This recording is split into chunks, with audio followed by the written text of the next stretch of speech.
do not do so. Now you may be arrested. Fuck you!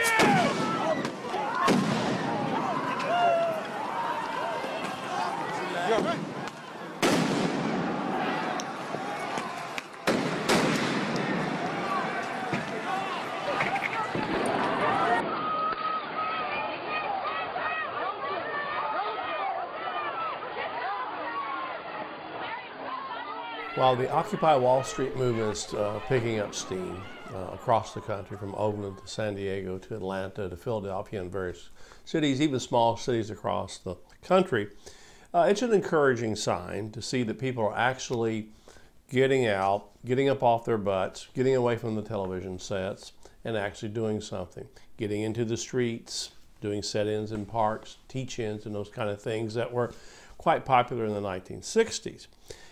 Again, I think this is encouraging. You don't have to agree with a protest movement to see it as an encouraging sign. Like I say, most Americans are very, very staid. They don't move a lot. They don't go down to the local city council meeting. They don't object when things happen, even at the schools, or taxes, the overtaxation, those kind of things. They don't even write their local congressman. They don't get involved at all. So at least these young people and the older folks that are getting involved in these movements, that's a good sign. The thing that I don't think a lot of people are seeing is the counter movement, and what I would call is the corporate police state. It's very evident if you look at some of the footage. These are nonviolent protesters, tear gas, pepper spray, some hit, some baton, reporters getting arrested, reporters getting hit in the stomach with batons. These are all things that are happening to nonviolent protesters across the country. You have 24-year-old Scott Olson, former war veteran, who was hit in the head with a tear gas canister and was in critical condition in the hospital. Again, a nonviolent protester. What really alarms me is what the police look like and how they act toward American citizens.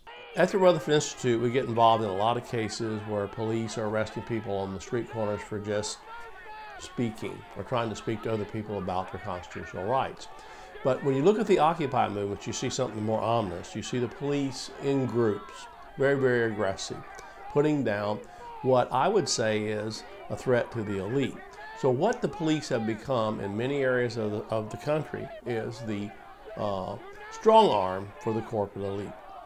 I've written a commentary on our website at rutherford.org called Occupy America and Friendly Fascism, which you should read, which goes into more detail about what we're seeing happening across the country.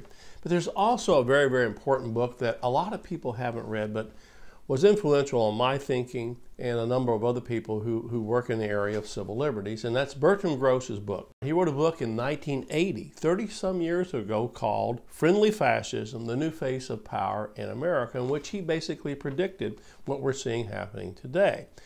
He said what would happen is the corporate elite would inflict certain punishments and positive rewards on the populace. Part of the positive rewards would be you could have more malls and shopping and those kind of things. The negative rewards to keep us under check would be unemployment, high inflation.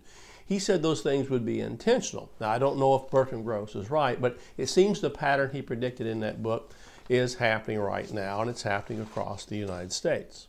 But what Bertrand Gross predicted is that we would have a fascist government. It would develop, and it would be very subtle. And let me read a quote from his book, a very chilling quote. Anyone looking for black shirts, mass parties, or men on horseback will miss the telltale clues of creeping fascism. In America, it would be supermodern and multi-ethnic. As American as Madison Avenue, executive luncheons, credit cards, and apple pie. It will be fascism with a smile.